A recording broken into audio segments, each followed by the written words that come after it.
Did you know you have the power to transform your health and your life? After years of suffering with undiagnosed autoimmune symptoms, I found myself on an endless loop of expensive supplements, broken promises, and drive-through meals. I was a busy working mom struggling with chronic pain.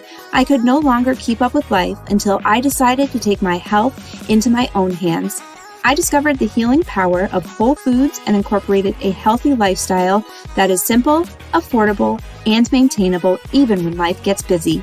With easy, whole food meal prep, meal planning, and wellness strategies, I healed my autoimmune symptoms, regained my energy, and lost 30 pounds along the way.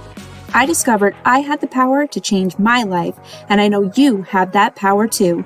Whether you're looking to reduce inflammation, lose weight, or optimize your health, this is it. Get ready to discover the vibrant life you deserve with the Prepared for Wellness podcast. I'm Ashley Cavolo, and I can't wait to join you on this journey.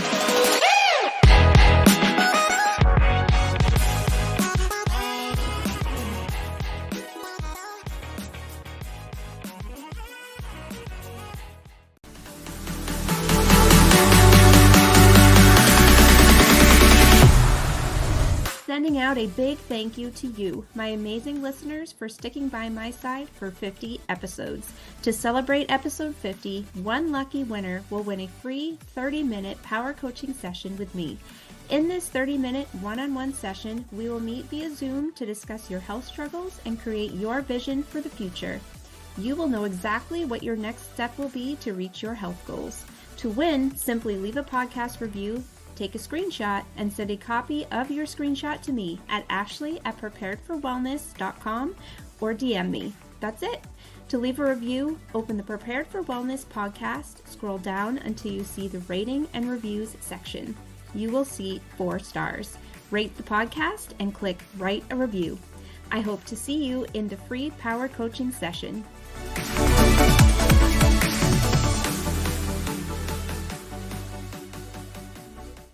Hey friends, I hope you all are doing well. Happy Thursday. I wanted to let you know I have allergies going on. So if I sound like I have a frog in my throat at any point during this episode, I apologize. It is like 90 degrees outside.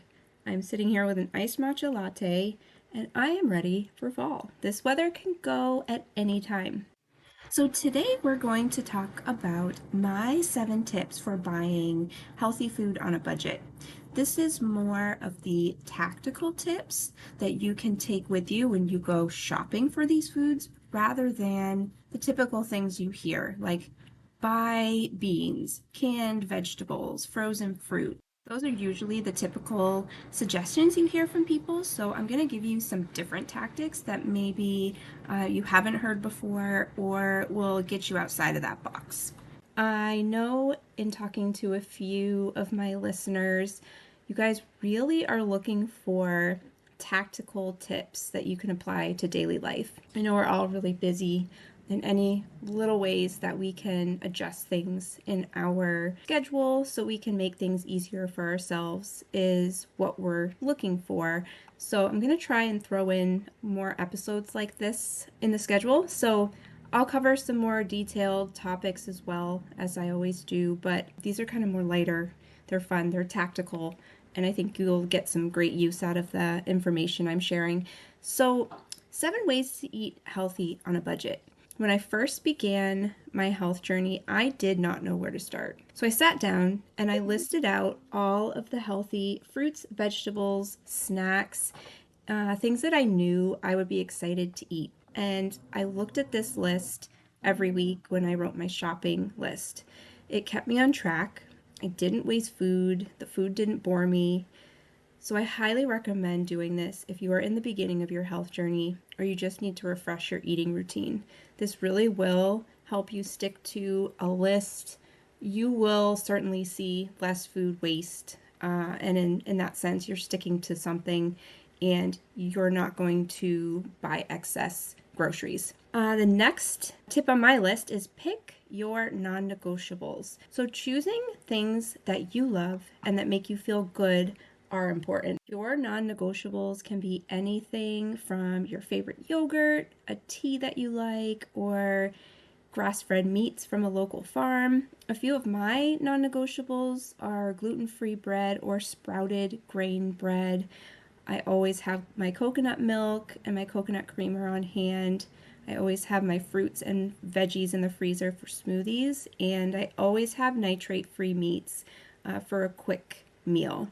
So pick up a few things that you simply cannot live without. This will eliminate pressure to buy all organic or go all out with specialty foods, and it will free up space in your budget for some of the more important things like weeknight meals and snacks for the kids that you need to focus on. And then choose where you shop wisely. So there are all kinds of alternatives out there to the grocery store, and you can save big. The grocery store might not always have things you need for specific dietary needs. Options can be limited. They may not always have grass-fed meats or affordable organic produce. So there are options out there that will save you money, and you will find some of the freshest meats and produce that you can get.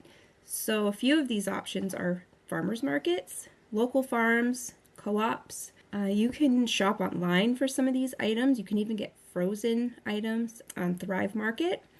Misfits is great for produce. You can get some really great options for pantry staples on Amazon. And Sun Foods, it's great for superfood products and some healthier supplement alternatives. And another big one on my list is follow the Dirty Dozen Guide. So the Dirty Dozen is a list of non-organic produce that has been tested and found to have the highest level of pesticides. A few of these things are berries, greens, peaches, pears, peppers, grapes, and green beans. And when I look at this list, just the few I mentioned, they are the things that my kids love to eat. So we always have these on hand. A recent study found over 200 pesticides in total among the produce on this Dirty Dozens list. So that's a little scary to me to think that is being put into my child's body. So I have talked about the detrimental effects of pesticides on your health. Best recommendation is to always buy organic. However, this isn't always feasible depending on your budget and your location. So I'm giving you 3 ways that you can save money on organic produce. I suggest following the Dirty Dozen Shopper's Guide on the EWG website, and I'll share the link in the show notes. Follow this list. Anything else that's not on it, don't worry about buying organic. But I always say if you're just starting and you're really on a super tight, strict budget, just try to eat whole foods. Take the next step when you're ready to go into the organic arena. So that's my first tip. And then don't focus on buying organic for the rest of your produce. So you can save money there in the regular grocery store, buying from the conventional section. And then shop local farms and farmers markets to save money on fresh organic produce. We have an amazing farmers market here. We have quite a few local farms, and some of them even deliver. Look on Facebook, search on Google, see what you can find. If you have a co-op, that is another great option. And you can even ask some of the people who work at the farmers markets, who work at the co-op. They might have some local farms to suggest to you. And I have one tip in this area. Check the PLU sticker on your produce. Organic PLU codes will always start with 9. So that's just a quick tip for you. Following up to the Dirty Dozen Guide, follow the Clean 15 guide. So the Clean 15 produce has been tested and found to have little to no levels of pesticides. So this includes avocados, corn, pineapple, onions, mushrooms, sweet potatoes, and carrots, to name a few. They are considered safe to buy non-organic.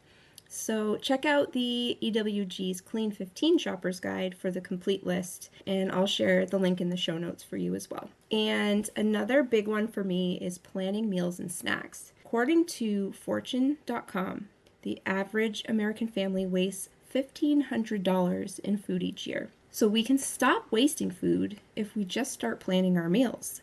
And before you create your shopping list and go shopping, just take a few minutes and follow my steps to plan your meals and snacks. Give yourself the space to choose healthy meals and snacks that you know your family will love and eat. In return, you will prevent food waste, you will spend less when you stick to your list, and you will eliminate the never-ending question of what is for dinner. Step 1, invest in a meal planning menu. I have one that's magnetic from Amazon, and I just pop it on my fridge. I write out my menu every week. As the week goes on, there is a list to add things I need for the shopping list for next week. If you don't have a meal planning menu, I do have a free template for you. I'll put a link in the show notes. You just click the link and you can get that right on your screen, and you'll be able to print it out and use it right away. Step 2, choose your meals for the week. Step 3, choose your snacks for the week. Step 4, enter the meals and snacks into your meal planning menu. Step 5, take inventory of the food in your fridge and pantry. Step 6, add the ingredients needed to your shopping list. And step 7, stick to this list when you're shopping, and you will find you might save maybe $50 to $100 a week. No joke, this is what I saw when I started planning meals and I stuck to it. Of course, when I bring my kids to the grocery store, that is a different story, but I try to avoid that for that reason. So another big one, and this is my last suggestion for you, is to replace supplements with natural alternatives. In episode 42 of the podcast, I shared how I replaced expensive health supplements with natural alternatives, and I noted Americans are expected to spend more than $50 billion on supplements by the end of the year. Many people don't realize that supplements are not regulated by the FDA. Ingredient labels can be false, and supplements can have more fillers than beneficial ingredients. So of course, this means your money is being spent on false advertising and fancy packaging. So take the safe route by following a few of my tips. Replace supplements that you buy off the shelf with natural whole food alternatives. So this might look like replacing an anti-inflammatory powder supplement with fresh turmeric and adding more whole foods to your meals. So do your research. Find the whole foods, even herbs, things like that, that can be an alternative to whatever it is you're trying to improve upon. Next is read labels like you would for food. Ingredients should be recognizable. It's that simple. So check your labels. If you're not sure what an ingredient is, you probably shouldn't put it into your body. And research the company's manufacturing processes and ingredient sources. Because these supplements are not regulated by the FDA, we really don't know where the ingredients are coming from. We don't know how they're being processed. So that is a little scary. They can also be processed in other countries. We don't know what their regulations are. So you really need to do your homework before you put something into your body. And lastly, choose a few non-negotiable supplements that you can't live without and stick to those. I have a few. Mine is a clean collagen. It is by Dr. Axe. And I also use an herbal tincture for immunity. And I really love both of those. I use them every day. Those are really the only few that I use. Oh, and I'm also using a protein powder. It is clean and it has probiotics and a whole list of superfoods in it. So that is already eliminating the need for extra supplements as well. So if you can find supplements that have a few things in them, like a combination, that is going to save you some money there as well. If you ever have any questions about this topic, feel free to reach out to me. I do have some tips that I can provide. So those are my best tips. If you have some ideas, I would love to hear them so I can share them with the listeners. If you have an idea for an episode, something tactical that you could really use in your life, send me an email at ashley@preparedforwellness.com or send me Facebook message. You can also send me a DM on Instagram. I would love to get your feedback and get some new ideas. So I hope you guys have a great day, and I'll talk to you next week.